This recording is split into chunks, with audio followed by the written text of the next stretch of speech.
예, 너무 작년 12월 12일 날 아리 1탄을 했습니다. 아리 1탄은 전치부, 하학 전치부나 상학 전치부나 샌리지에서 아리 식립, 할 수 있는 거, 그때 했고, 오늘은 이제 아리 2탄으로 제로본 로스를 위한 바이올로지 위드스의 확보와 전치부 발치 즉시 아리 식립, 이걸 이제 2탄으로 준비했는데, 이제, 오늘 1탄, 작년 12월에 들으신 분도 있고, 또 오늘 이제 처음 강의 들으시는 분도 있고, 근데 이제 처음 아리를 시작하거나 처음 들으시는 분들을 위해서 좀 첫 번째 강의할 때 그거 하고 1탄하고 조금 중복되는 부분은 약간은 있어요. 그래도 이제 그건 뭐냐면은 아리를 이렇게 처음 접할 때, 시작할 때, 이제, 제가, 겪어왔던 어떤 시행착오를 겪지 말고 바로 이렇게 좋은 접근을 하시라고 좀 준비를 그렇게 같이 했어요. 예, 바쁘신데 이렇게 이제 집에 가서 쉬시하는데 이렇게 와주셔서 고맙고, 포항시 치과의사 회장님, 우리 강인식 회장님이 많이 도와주시고, 치과의사회에서도 이렇게 많이 밀어주시고, 그래가지고 고맙고, 여러 원장님들, 이렇게 같이 참석해 주셔서 고맙습니다. 그리고 이제 오늘 오셔서, 오신 만큼 집에 가실 때 뭔가 하나라도 이렇게 건져가지고, 헛된 시간이 되지 않게 여러분들께 좀, 좋은 정보나 제가 임플란트를 거의 이제 30여 년 동안 해 오면서 이렇게 겪었던 거, 그리고 어떤 이론적인 백그라운드, 그것을 내가 가지고 있어야 무엇을 어떤 행위를 할 때 그것이 정당성을 부여하고 끝나고 나서 잘 됐구나 하는 그런 기쁨, 그런 좋은 기분을 가질 수 있게끔 그런 백그라운드, 기본적인 이론, 그것을 조금 말씀드리겠습니다. 그래서 이제 가실 때 그래도 지금까지 내가 임플란트를 해오면서 이렇게 생각해왔던 어렴풋이 그런가 보다 하던 것을 이렇게 조금 이렇게 정립을 할 수 있는 그런 시간을 갖도록 해 보겠습니다.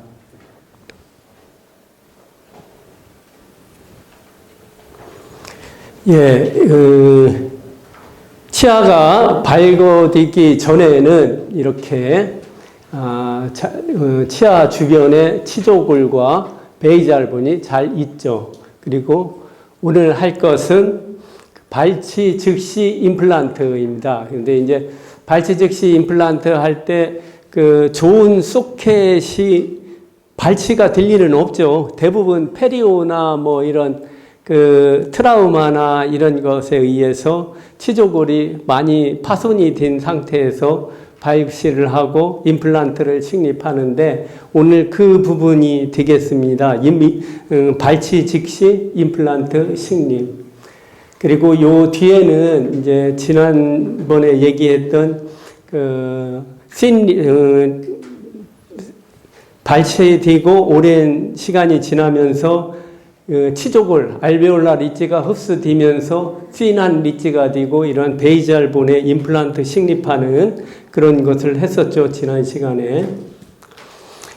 보통 이런 핀한 리치의 임플란트를 식립하려면은 기존의 임플란트는 이렇게 임플란트를 식립하고 노출된 기존 임플란트의 이런 스레이드 부분은 골리식을 하는데 이러한 골리식 가지고는 이 스레이드가 금방 노출이 되겠죠. 그래서 이렇게 많이 해줘야 돼요. 이렇게 픽스처 주변에 2mm 정도의 고리 하우징 해야 유지가 될 수가 있죠. 왜 2mm냐?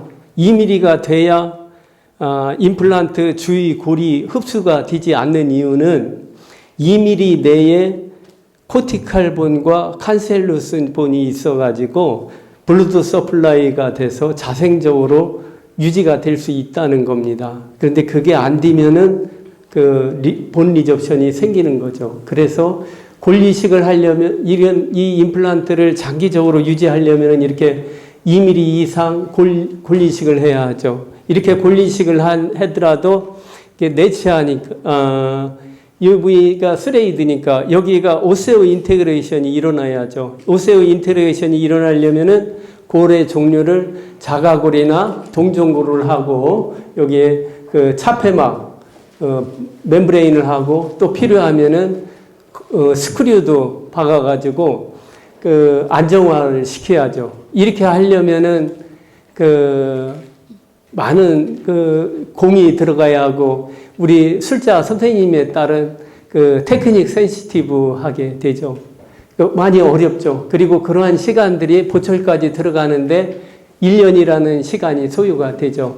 그러나 아래는 이러한 센 리지 부분에 커프가 담당하고 저 깊은 부분에 스레이드가 들어가서 이러한 얇은 부분은 이제 발치가 되기 전에 이렇게 레비알 본이 있겠죠. 그래서 발치 즉시 할 경우에도 이렇게 임플란트를 식립하고 레비알 본이 요만큼 남아있다. 그러면은 바깥쪽에 이렇게 멤브레인, 오랫동안 유지가 되는 흡수성 멤브레인, 오식스 볼륨엑스 같은 걸 이렇게 커버하면은 이게 1년 반에서 2년 정도 기간이 걸린다고 그럽니다. 흡수가 되려면은 그러한 기간 동안에 요 부위들이 골화가 돼가지고 잘 유지가 될 수가 있겠죠. 그래서 이 RA 임플란트는 기저골에 식립함으로써 본 볼륨 회복술 없이 3개월 정도면은 임플란트를 식립하고 보철물이 들어갈 수가 있겠습니다. 그래, RE는 이렇게 임플란트 식립하고 레비알 쪽에 볼륨이 부족할 때는 약간의 골리식으로 이게 컨투어리제이션입니다. 요거에는 RE 형태는 이렇게 스레이드와 커프로 되어 있는데 이건 일체형이에요. 일체형인데 이렇게 레비알 쪽에 좀 꺼져 있다 싶을 때는 여기다 컨투어리제이션 하는데 컨투어리제이션은 자가골이나 동종골이 필요하지 않고 이종골이나 합성골로 하고 약간의 멤브레인으로 안정을 시키든가 그래서 커버를 하면 되죠. 그게 간단합니다.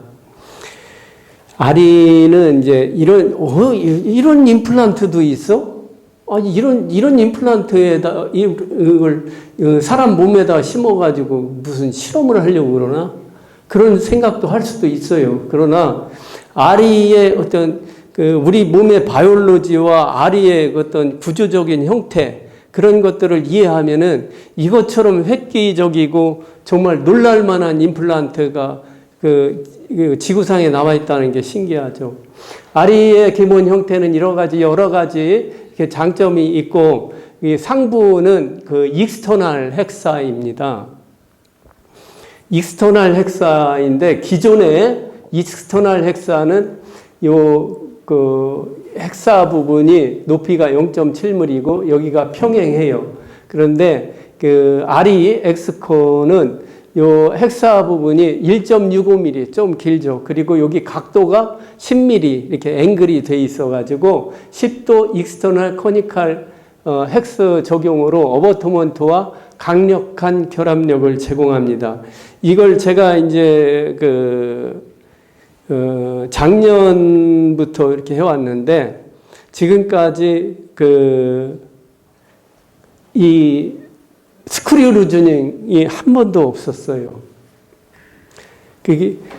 아리의 기본 형태는 이렇게 그 일체형으로서 그 머신드 설페이스인 커프 부분과 그 스레이드, 라프한 설페이스인 스레이드로 이렇게 나누어요. 그런데 이런 커프 부분은 이 중간 가운데 부분에 한 약 2mm 정도 폭으로 여기가 이 부분이 17 마이크로의 미세한 그루브가 있어서 이 부위를 17 마이크로 여러 가지 연구를 많이 했겠죠. 어떠한 것이 파이브로블라스트가 잘 엉길 수 있나. 그래 해보니까 여러 가지 그 데이터에서 17 마이크로가 가장 적합하다라는 그런 그 데이터를 얻어가지고 이런 그 임상에 적용을 하는 거죠. 17 마이크로의 미세한 그루브가 있어서 호라이존탈 서컴프렌셜 파이브로블라스트가 여기에 잘 엉길 수 있도록 해놓은 소프트 티슈 프렌들리 디자인입니다. 그리고 요 그 스레이드 부분은 그 엑스피드라고 그 SLA 설페이스에 칼슘 이온을 코팅한 것으로 지금까지 이제 설페이스의 진화 과정에 있어서 가장 그 진보된 그런 그 설페이스라고 보면 됩니다. 이러한 설페이스는 베이잘본에서 강한 골 고정과 골 융합력을 얻습니다.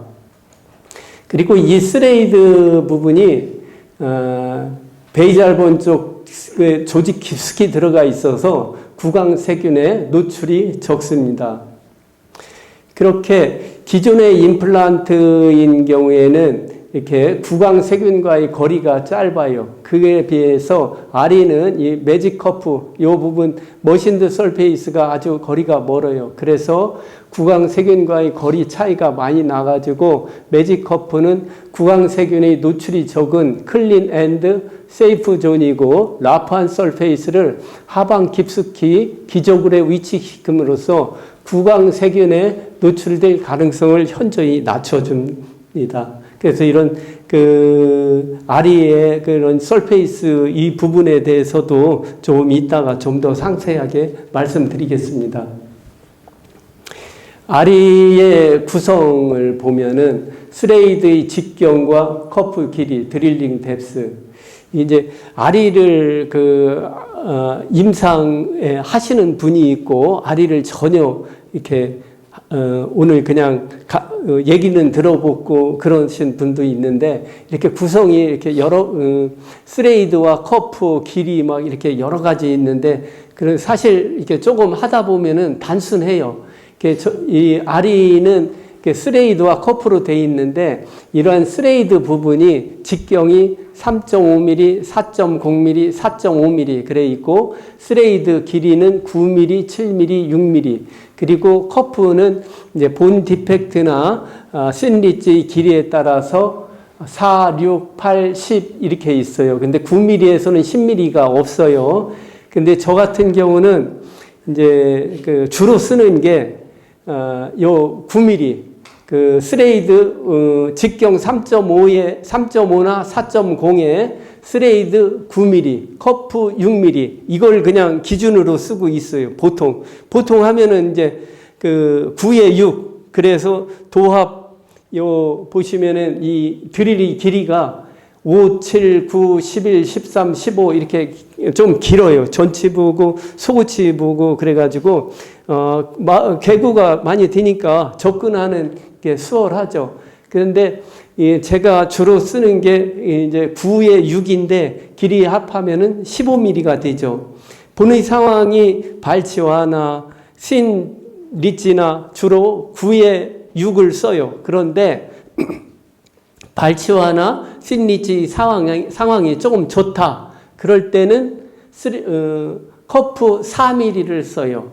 이 4mm를 쓸 때는 기분이 참 좋은 게 본도 어느 정도 좀 괜찮은 상태고 이러한 4mm의 어떤 구강 내에서의 바이올로지 그게 참 저는 아주 굉장히 4mm를 좋아하고 만약에 본의 상황이 좋지 않다, 별로 안 좋다 그럴 때는 이 스레이드 길이를 9mm가 아니고 이제 7mm로 하면서 그 커프를 8mm로 이렇게 해요. 그게 좀 조금 본의 상황이 좋지 않다. 그럴 때는 커프 6mm에서 8mm로 가고 스레이드는 7mm로 그렇게 해요. 그 이제 이걸 조금 쓰다 보면은 9에 6이 그냥 표준적으로 쓰게 되는데 본의 상황이 좀 좋다. 그러면은 커프 4mm. 본의 상황이 좀 안 좋다. 그러면은 커프 8mm로 가요.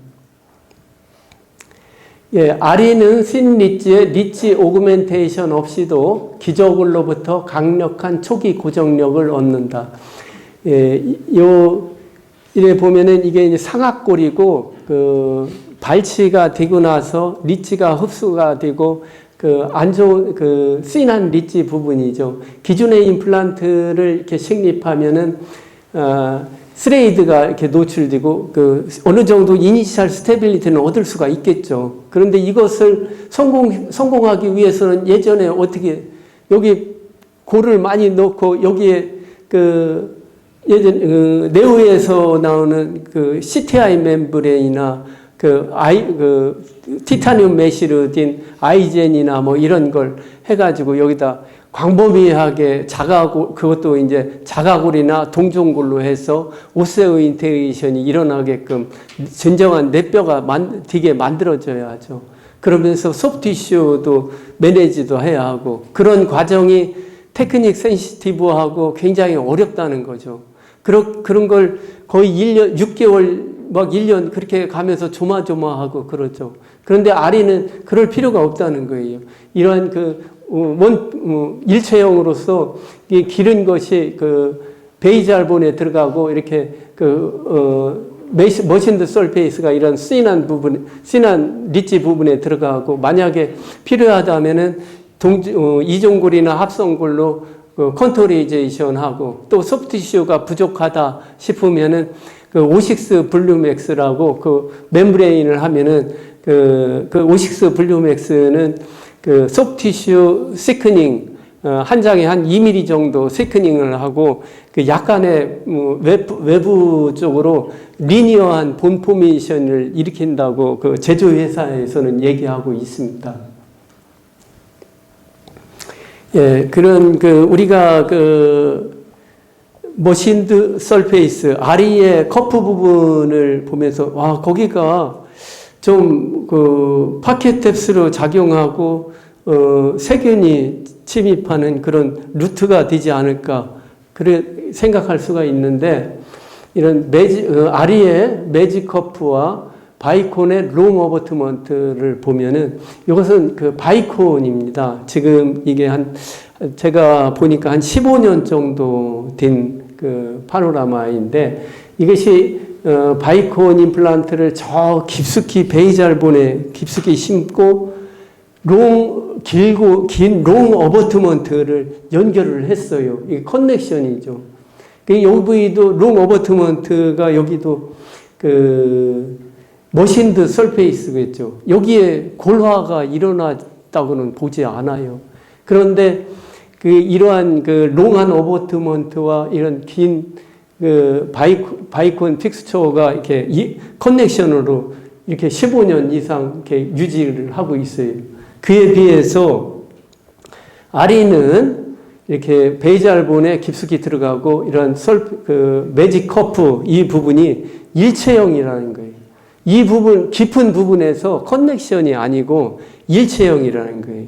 그 깊은 부분에서 커넥션을 하려면 뗐다 붙였다 하고 또 환자가 본 안에서 블리딩이 되고 그런 많은 어려움과 좀 환자가 불편함과 그런 게 있겠죠. 그럼에도 불구하고 15년 이상 이렇게 잘 유지가 되고 있어요. 그런데 그에 비해서 아리는 이런 바이콘에 비해서 더 유리한 일체형이라는 겁니다. 디자인이. 그래서 이 아리가 탄생한 건 한 4년 전으로 거슬러 올라가가지고 박공호 원장님이 지금까지 아리를 하시면서 거의 문제되는 게 없었고 저도 이게 작년부터 지금까지 아리를 거의 한 200개 가까이 하면서 어떤 본 리접션이나 소프티시의 어떤 문제나 스크류 루징이나 그런 게 없더라고요. 그래서 갈수록 너무 매력적이고 그런데 지금 단지 롱텀한 어떤 데이터가 없다는 게 문제지 너무나도 정말 완벽한 임플란트라고 생각합니다. 지금 저 옆쪽에 있는 예. 옆쪽에 있는 저 메시코아하고 비교했을 때 어떻습니까? 메시코아도 저기 원피스 예. 매직코어의 그 스레이드 부분과 여기 커프 부분, 이것도 머신드 설페이스죠. 그러한 그 부분에 있어서는 거의 비슷하게 가는데, 일단 이제 바이올로지의 측면에서 그 어떤 매직코어도 어떤 그 길이에 있어서 그 장점, 그러니까 그런 그 머신드 설페이스, 그것도 이제 매직 커프라고 그러죠. 한 4mm, 5mm까지 나오고. 예. 그것도 한 바이올로지 측면에서 유리하다고 봐요. 이게 이제 이러한 바이올로지 측면이 본 레벨이든 티슈 레벨이든 어떤 생물학적 폭경이나 그런 건 다 같이 적용되리라고 생각해요. 그래서 이것도 좋은 디자인이고, 그래서 저도 바이콘이 아니라 IBS 매직코어 많이 심었어요. 근데 제가 나름대로 이건 한계가 좀 있더라고요. 이러한 그 아리에 비해서는 이것도 많이 했었죠. 이것도. 근데 이제 어떤 한계가 좀 있더라고요. 그건 이제 다른 회사 거라 제가 그 부분에 대해서는 좀 얘기하기가 그렇고요. 그래서 어쨌든 저는 아리를 좋아합니다.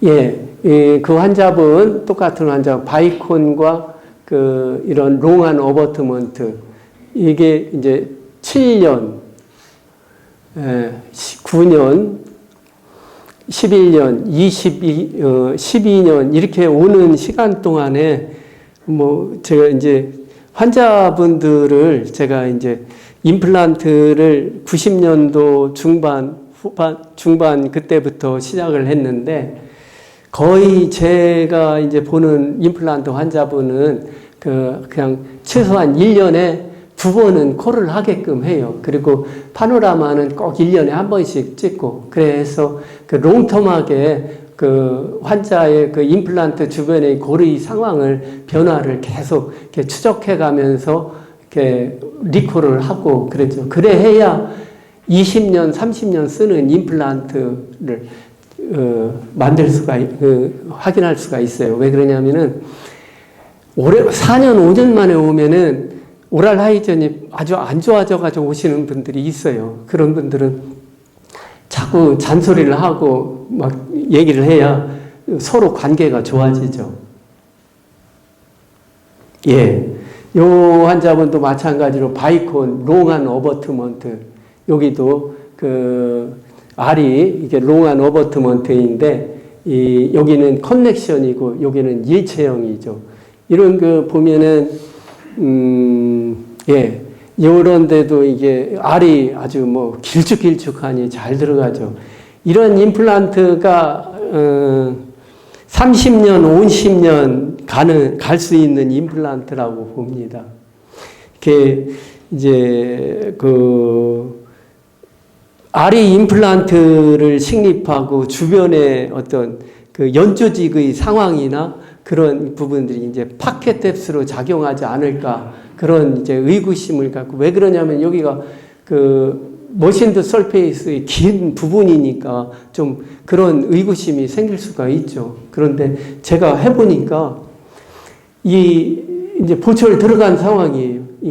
여기 어태치드 진집하고 여기가 굉장히 막 빵빵해요. 이 환자분 처음에는 페리오가 너무 안 좋아가지고, 이따가 케이스를 통해서 말씀드리겠지만은, 페리오가 너무 안 좋았는데 이렇게 깨끗하게 하고 수술하고 있는데, 이 치아 주변에 어태치드 진지바와 페리오 이 상황이 너무 깨끗해요. 이렇게 보면은 프로브로 이렇게 해보고, 그래도 BOP가 제로 네거티브라는 거죠. 여기는 이제 요 부위고, 여기는 요 부위죠. 이렇게 들어가도 아주 땡땡하죠. 그리고 요 부위는 지금, 예, 요 부위가 돼요. 이건 뭐냐면은, 요 다 알이죠. 알이 식립하고, 이 주변에 그 잇몸이 이렇게 뗀뗀하고 좋아요. 근데 이 부위는 어떠냐? 이게 이 알이 임플란트를 식립하기 전 캐나인이에요. 이 2번보다도 진지바가 많이 상방에 있었죠. 그런데 이제 물론 이 시전을 팔라탈로 해가지고 그 잇몸을 레비알 쪽으로 넘겨가지고 좀 이것보다 이렇게 밑으로 내리긴 했는데 이렇게 뗀뗀하고 파켓뎁스 물론 파켓뎁스 여기다 뭐 막 세게 누르면 안으로 푹 들어가겠죠. 그런데 이제 우리가 보통 파켓뎁스를 측정하는 게 그 10 내지 20g의 어떤 무게로 해서 살짝 들어가는 게 그게 파켓뎁스죠. 괜찮아요. 아주 뗀뗀하고 잇몸이 아주 너무 건강하고 좋다는 거예요. 자, 그러한 그 이제 바이올로지 그 잇몸에 대해서 그 왜 이제 아리의 그 머신드 설페이스 하고 바이콘의 이러한 그 커넥션 된 롱한 어버트먼트하고 그런 것들이 어떠한 의미를 갖는지 그것에 대해서 한번 얘기를 해 보겠습니다. 자, 생물학적 폭경, 자연치아에서의 생물학적 폭경은 여기는 연조직이고 여기는 경조직. 그래서 자연치아에서는 sulcus 1mm, 정천할 에피텔리움 1mm, 커넥티브 티슈 1mm. 그래서 그 자연치아에서의 생물학적 폭경은 통상 3mm라고 보면 되겠습니다. 이렇게 정천할 에피텔리움은 외배엽성 조직인 범랑질과 이쪽 범랑질과 접합상피, 정천할 에피텔리움이 결합함으로써 생체의 기본적 룰인 외배엽성 조직의 연속성이 유지가 된다. 이 범랑질과 정천할 에피텔리움은 외배엽성이라니. 그것이 헤미데스모슴 결합으로 약합니다. 다음, 밑에 컨젝티브 티슈 어태치먼트는 중배합성 조직인 세멘트질과 치은 결합 조직이 사키스 파이버에 의해서 강하게 결합이 되어 있습니다. 여기 세멘툼과 치은 결합 커넥티브 티슈는 중배합성 조직. 그래서 사키스 파이버, 여기 이런 사키스 파이버에 의해서 아주 견고하게 붙잡고 있는 거죠. 그래서 이러한 커넥티브 티슈 어태치먼트는 정천할 에피텔리움을 밑에서 지지하고 있습니다. 그래서 이제 우리가 파켓뎁스를 측정할 때 보통 가는 게 여기 정천할 에피텔리움까지입니다. 헤미데스모슴은 반세포로서 붙었다 떨어졌다 붙었다 떨어졌다 하는 그런 조직이죠. 그래서 보통 프로빙 할 때 이런 자연치아, 건강한 자연치아에서는 2 내지 3mm, 임플란트에서는 3 내지 4mm 이렇게 파켓뎁스가 BOP 없이 나오죠. 이제 자연치아에서의 생물학적 폭경이 있다면은 임플란트에서의 생물학적 폭경은 2020년 닥터 링키비슈스가 임플란트에서의 생물학적 폭경은 자연치아에서보다는 조금 넓다. 그런 것을 휴먼 스터디, 사람에게서 했어요. 그걸 바이올로지스가 에피텔리알 어태치먼트 1.9mm, 커넥티브 티슈 1.7mm, 그래서 3.6mm를 보고했습니다. 이게 이제 자연치아에서의 생물학적 폭경보다는 조금 넓은 그런 것을 보고했죠. 자, 생물학적 폭경, 자연치아에서 임플란트에서의 생물학적 폭경, 그것이 갖는 의미는 무엇이냐? 이 생물학적 폭경은 형태적인 단순한 의미보다는 왜 그런 형태를 갖게 되었는가? 그 의미를 생각해야 합니다. 바이올로직 위드스는 생체가 보유하는 생물학적 룰을 유지하기 위한 방어 시스템이며 생체 내부와 생체 외부를 구분하고 생체 스스로가 세균이나 이물질이 생체 내부로 침입하지 못하도록 구축한 생물학적 배리어라는 것. 너무나도 큰 의미를 가지고 있죠. 이게 뭔 얘기냐면은 생체 외부, 구강 내에 있는 세균들, 생체 외에 있는 세균들이 생체 내부로 들어오지 못하도록 그런 만들어 놓은 게 이런 생물학적 배리어, 그게 바로 생물학적 폭경이라는 건데, 그 단적인 예를 들면은 우리가 이제 아군이 있고 저쪽에 이제 적군이 있어요. 그래가지고 예전에는 성벽을 쌓아가지고 성벽을 쌓았죠. 그 적군들이 쳐들어오는데 성벽을 넓고 높게 아주 단단하게 쌓으면은 적군들이 쳐들어오기가 어려웠죠. 그렇게 구강 내에서 그 잇몸이 뗀뗀하고 튼튼하게 그렇게 길고 튼튼하게 만들어지는 게 이러한 성벽, 그 적군이 쳐들어오지 못하게 만들어 놓은 성벽이라는 겁니다. 구강 내에서 만들어진 인체의 신비죠. 그런 것들이 자연치하에서는 생물학적 폭경이 자동적으로 만들어져 있지만은 임플란트에서도 어떤 그 외부의 적군들이 쳐들어오지 못하게 자생적으로 만들어지는 배리어, 이게 바로 생물학적 폭경이라는 겁니다. 우리가 생물학적 폭경하면 너무 어렵게 생각하고 있었죠. 그냥 단순하게 적군이 쳐들어오지 못하게 만들어놓은 성벽이다, 그렇게 생각하시면 됩니다. 그러한 성벽은 어떤 형태가 어떤 기능을 담당하고 있는 것인지를 생각하고 진료에 임한다.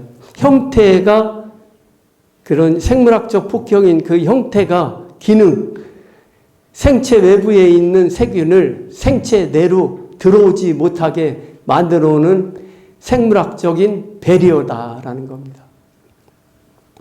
그것은 2014년 닥터 버빌키가 임플란트 식립하고 임플란트가 식립되면은 어버트먼트가 연결이 되죠. 그 어버트먼트의 길이에 따른 그 본 리접션의 상관관계를 보고했습니다. 어버트먼트의 길이가 2mm 이하일 때는 본 리접션이 1.23mm, 2mm일 때는 1.03mm, 3mm일 때는 0.41mm, 4mm보다 크다, 그럴 때는 본 리접션이 없다는 겁니다. 이걸 보면은 2mm일 때 본 리접션이 1.23mm, 이렇게 양쪽에 이렇게 더하면은 3.23mm, 2.3mm, 3.41mm, 이런 게 이제 그런 그 뼈를 녹여가지고 잇몸을 만드는 거예요. 이 뼈가 이렇게 녹인, 이런 게 뭐냐면은 닥터 버빌키가 얘기한 휴먼 스타디에서 보고한 임플란트에서의 생물학적 폭경 3.6mm를 향해서 가고 있는 거죠. 가령 보면은 어버트먼트의 길이가 2mm 이하이다. 그건 무슨 의미냐면은 하악에서 진지바의 두께가 쓰이나 얇죠. 얇은 경우 예전에 우리가 어떻게 소프티슈만 생각하고 본만 생각하고 소프티슈는 생각하지 않았죠. 그래서 이니셜 스테빌리티를 얻기 위해서 그 본 크레스트 상의 임플란트를 식립했죠. 그러니까 이제 보철물이 들어가기 위해서 어떻게 어버트먼트가 짧아질 수밖에 없죠. 어버트먼트가 짧아지니까 이놈이 예전에는 그 임플란트를 식립하고 1, 2년 상간에 본의 소서리제이션이 오는 건 당연하다 생각했는데, 그 소서리제이션이 뭐냐면은 본을 녹여서 소프티슈를 만들어가지고 생물학적 폭경을 만들려고 하는 자구책으로 생겼다는 겁니다.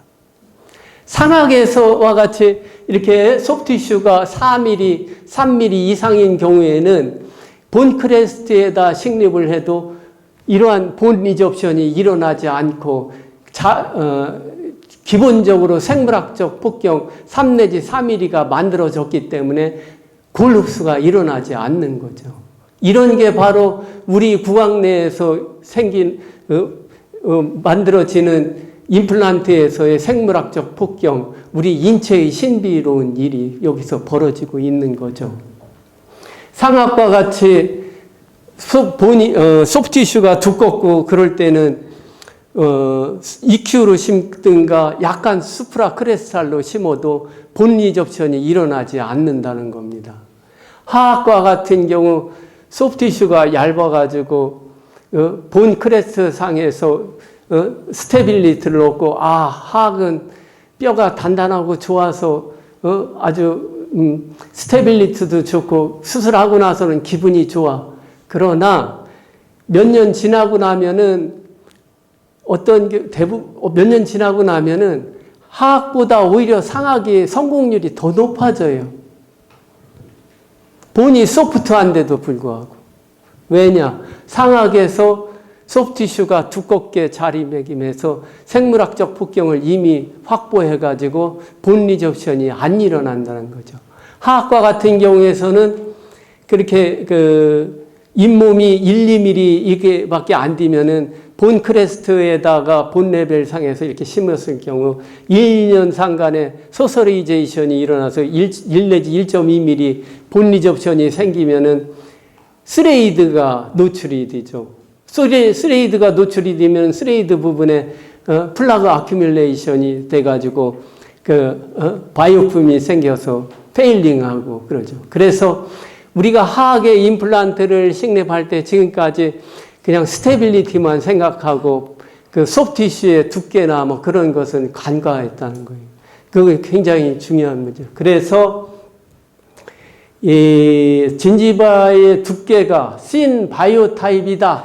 그럴 때는 나온 결론은 깊게 식립해라. 1.5 내지 2mm 아주 깊게 식립해서 바이올로직 위드스를 확보해가지고 본리션이 되더라도 스레이드가 노출이 안 되고 어버트먼트가 그런 생물학적 폭경 부분을 담당하라는 거죠. 스레이드가 노출이 되면은 플라그 아큐뮬레이션 돼서 페리 임플란타이티스가 스레이드를 타고 내려가면서 페일링하는 임플란트가 되는 거죠.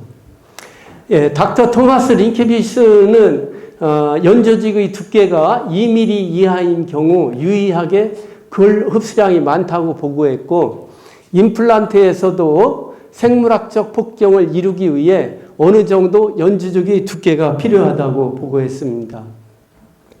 임플란트 주변의 뼈가 이렇게 2mm 있고, 이러한 주위의 골을 잘 유지, 임플란트 주위 경조직의 안정화를 위해서는 협설 쪽의 연조직의 두께가 2mm 이상 필요하다는 겁니다. 예, 잠깐.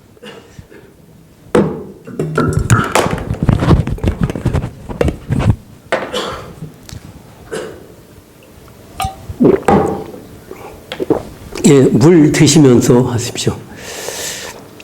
예, 이 환자분은 바이코니나 아리는 아니지만은 이 선생님 제가 한 건 아닌데 다른 데서 하고 오신 건데 아주 본 깊숙이 임플란트가 들어가 있어요. 그리고 긴 롱 어버트먼트가 연결이 돼 있고 상부구조 보철물이 이렇게 와 있는데 이 환자분 바이올로지 충분히 확보가 되고 깊숙이 들어가 있어서 이 본리 접션이 일어나지 않죠. 이 선생님이 이 임플란트를 식립하고 이런 어버트먼트를 연결해서 상부구조를 이렇게 할 때는 바이올로지에 대해서 이해를 했는지 안 했는지는 모르겠지만은 롱텀하게 오래 갈 수가 있죠. 그러나 심리적으로 좀 안 좋죠. 껑충하게 나오고 또 푸드 인펙션이 되고 환자분이 좀 불편하겠죠. 30번대 임플란트는 20년 전에 식립한 익스터널 헥사 임플란트입니다. 이때만 해도 본 크레스트 상으로 EQ로 이렇게 임플란트를 식립하고 이니셜 스테빌리티를 얻고 잘 얻고 아주 좋다 이렇게 생각했죠. 그런데 1, 2년 이렇게 지나가면서 자생적으로 본 리접션이 일어나면서 생물학적 폭경을 3 내지 4mm 이렇게 확보를 자생적으로 하죠. 그러고 나서는 본 리접션이 더 진행은 안 됐어요. 왜냐? 예전에 익스터널 헥사이면서 이러한 코로날 포션 부분은 머신드 설페이스라는 거죠. 이것이 만약에 머신드 설페이스가 아니고 라프한 설페이스였다. 그러면은 플라그 아큐뮬레이션 되고 그러한 부분들에 계속 그 바이오핌이 생기면서 페일링하는 그런 임플란트가 되겠죠. 이 부분은 제가 그 30여 년 동안 임플란트를 식립하면서 얻은 답입니다. 하악과 같이 잇몸이 얇은 경우 골 하방으로 1.5 내지 2mm 하방으로 식립해가지고 그 어버트먼트를 길게 해서 생물학적 폭경을 자생적으로 확보를 해가지고 본 리접션을 더 이상 일어나지 않게 제로본 로스를 얻는 그런 임플란트. 그러면서 심미적으로도 자연치아와 유사하게 그렇게 만들어주는 거죠. 이것이 바로 제가 거의 한 30여 년 동안 임플란트를 하면서 얻은 그 답입니다. 근데 이렇게 그 픽스처를 골 하방 1.5 내지 2mm로 식립을 하면은 문제는 뭐냐면은 어버트먼트 연결하는데 골 아파요. 환자가 많이 아파하고 또 블리딩이 되기도 하고 아주 힘들어요. 그래서 새로운 임플란트가 나왔어요. 구치부에서. 전치부에서는 R이지만은 구치부에서는 제로본 로스를 이루는 구치부 미래의 임플란트 BD 커프. BD 커프는 뭐냐면은 블루 다이아몬드 커프입니다. 제가 이제 주로 임플란트 하는 게 그 메가젠의 블루 다이아몬드인데 좀 전에 이러한 이 임플란트가 이제 블루 다이아몬드 임플란트입니다. 근데 이렇게 깊이 식립하고 나중에 이제 파이널 레스토레이션 하기 위해서 픽업 인상을 뜨고 그럴 때 연결 부위가 본리에서 연결 부위가 되니까 그 픽업 코핑을 연결하거나 그럴 때 너무 좀 통증이 있기도 하고 쪼일 때 막 아프기도 하고 조금만 그 힐링 어버트먼트를 빼놓고 그래도 통증이 있더라고요. 그런데 그것을 그 블루 다이아몬드 그것을 깊이 식립하고 그 개념은 아리아하고 비슷한 개념입니다. 이 커프 부분을 여기에다 적용을 하는 거예요. 2mm 구치부에서는 이제 2mm, 4mm, 이제 6mm도 주문하면 만들 수 있는데 이러한 것이 구치부의 씬리지, 본 디펙트 부분의 해결책이라는 겁니다. 그래서 이제 좀 이따가 좀 더 상세하게 말씀드리겠습니다. 이것은 페리 임플란트의 확실한 예방, 러프한 설페이스가 하방 깊숙이 위치하여 구강세균에 노출될 가능성을 현저히 낮춰줍니다. 그래서 소프티슈 또 이러한 그 머신드 설페이스는 소프티슈 프렌들리 디자인이고 이 치조골이 조금만 일부만 존재해도 깊은 부위에서 골 융합력으로 안정성을 확보할 수가 있습니다. 자, 이렇게 그 구치부에 발치가 되고 리치가 이렇게 얇죠. 이런 경우에 기존의 임플란트를 하려면은 리치 오그멘테이션을 많이 하거나 안 그러면은 여기를 많이 깎아내서 플래티닝 해가지고 임플란트를 식립하거나 안 그러면은 깊이 식립하거나 그렇게 세 가지 중에 하나를 해야겠죠. 그렇게 하려면 다 어려워요. 리치 오그멘테이션도 어렵고 플래티닝도 어렵고 깊이 식립해서 어버트먼트 연결하는 것도 어렵고 그런데 제가 이 BD 커프를 받아가지고 이걸 임플란트를 식립하는데 유레카라는 소리네. 이거야 바로 임플란트는.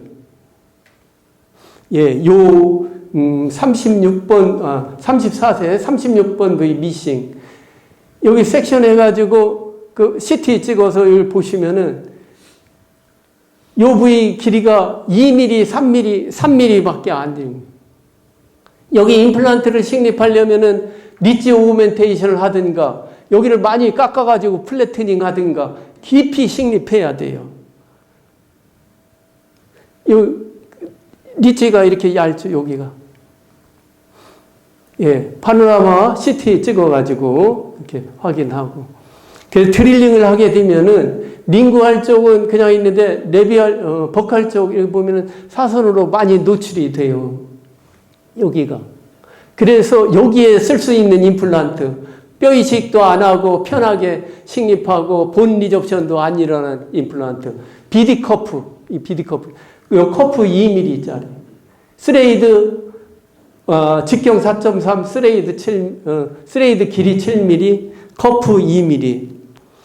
이제 그 임플란톨로지스트들이 얘기하는 쇼트 임플란트의 기준은 한 6mm 정도로 이렇게 보고 있는데 7mm 충분하고 좋습니다.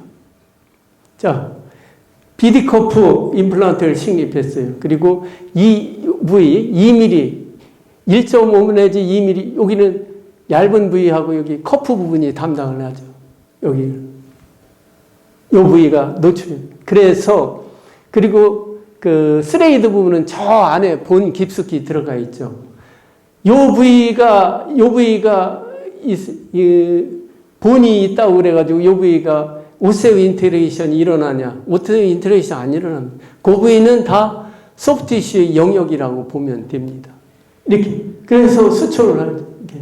바로 그냥, 필요하다면 멤브레인 좀 해가지고 빵빵하게 하고 수초하죠. 그냥 이렇게 끝나는 겁니다. 그러면은, 자, 스레이드가 들어간 데는 본 하우징이 충분히 되고, 약간의 그 노출되는 부위, 거기는, 매직 커프 부분이 담당함으로 해가지고, 본 리접션을 애초에 차단을 하는 겁니다. 이러한 임플란트가 아마도, 미래에, 많이 정말 각광을 받을 수 있는 그런 임플란트입니다. 그러면 이게 티슈 레벨이나 차이가 뭐냐? 티슈 레벨은 제가 이제 티슈 레벨도 예전에 이제 스트라우만과 같은 티슈 레벨 타입을 많이 했었어요. 그런데 티슈 레벨은 그만큼 심리적인 부분에 있어서 이것처럼 에머전스 프로파일 그쪽으로 좀 불리한 것 같더라고요.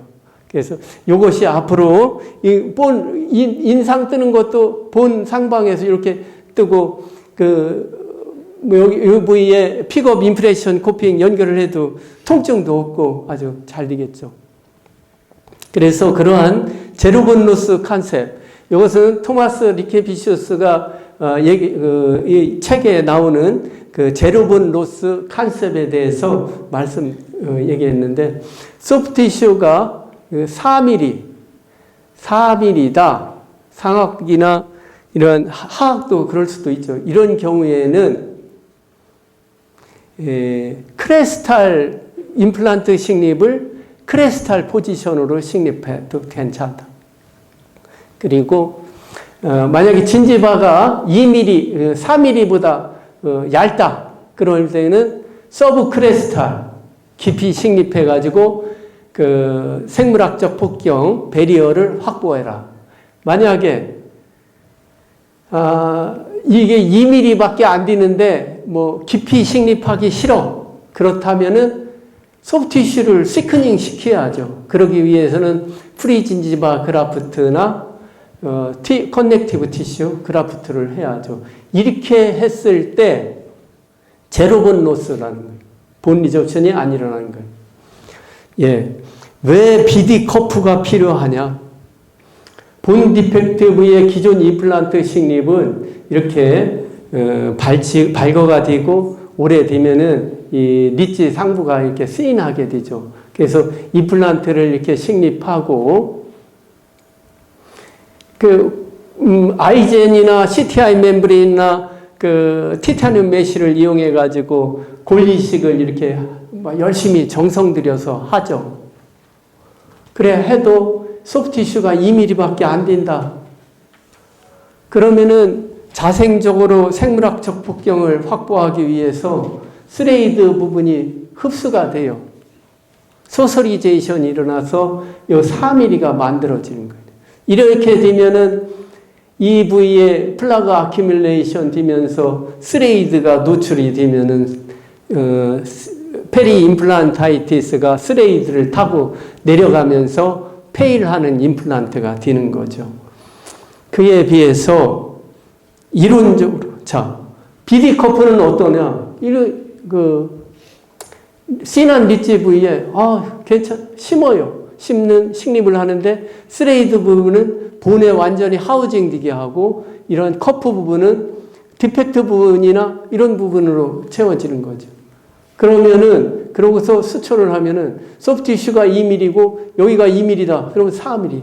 이미 바이올로직 위드스 생물학적 폭경을 확보해가지고 생체 외에 있는 세균이 생체 내로 들어오지 못하도록 이미 생물학적 배리어가 만들어지는 겁니다. 그래서 BD 커프는 원천적으로 골 흡수를 차단하여 제로본 로스를 이룬다는 겁니다.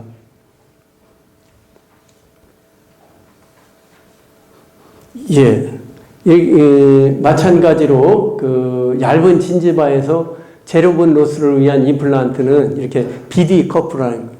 좀 전에 본 슬라이드하고 같습니다. 실패하는 임플란트는 하악과 같이 얇은 잇몸에서 쉘로 포지션, 그러니까 낮게 임플란트를 식립하면은 악순환이 계속돼요.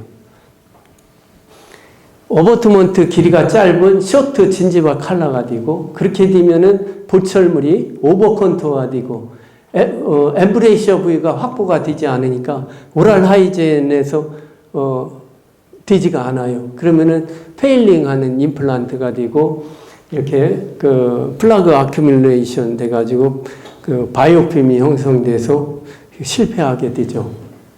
그렇지. 바이오필 생겨가지고 마이크론을 가지고 그것이 포린 바디로 작용해가지고 실패하게 됩니다. 그것을 도형으로 보겠습니다.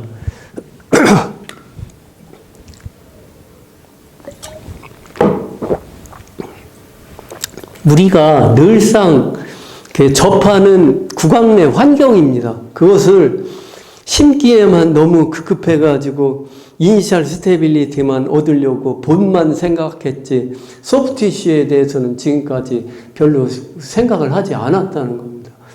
본이 50%면 소프트 티슈도 50%라고 생각을 하셔야 돼요.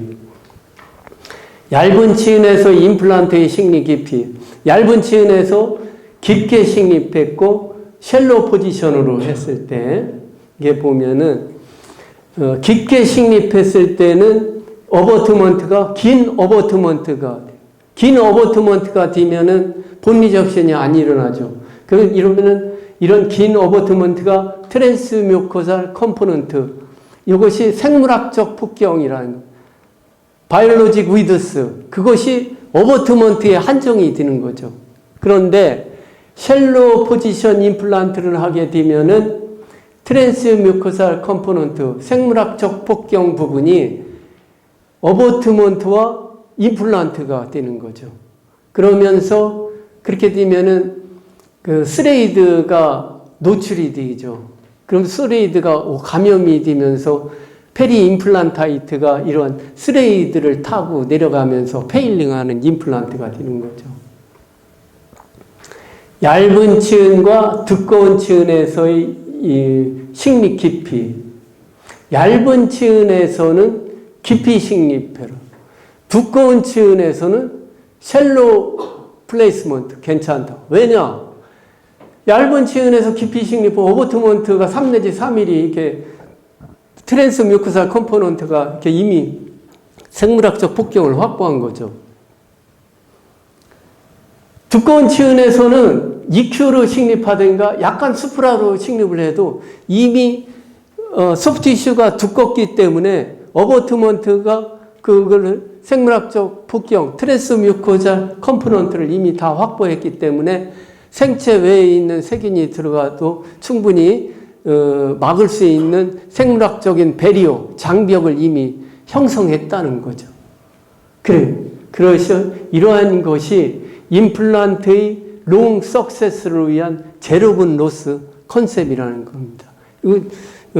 임플란트를 식립하기 너무 그렇게 급급하거나 제가 얘기한 소프티슈 4mm 안 된다 그러면은 깊이 식립해가지고 우리 임플란트 식립해가지고 5년 10년만 쓸 거 아니잖아요.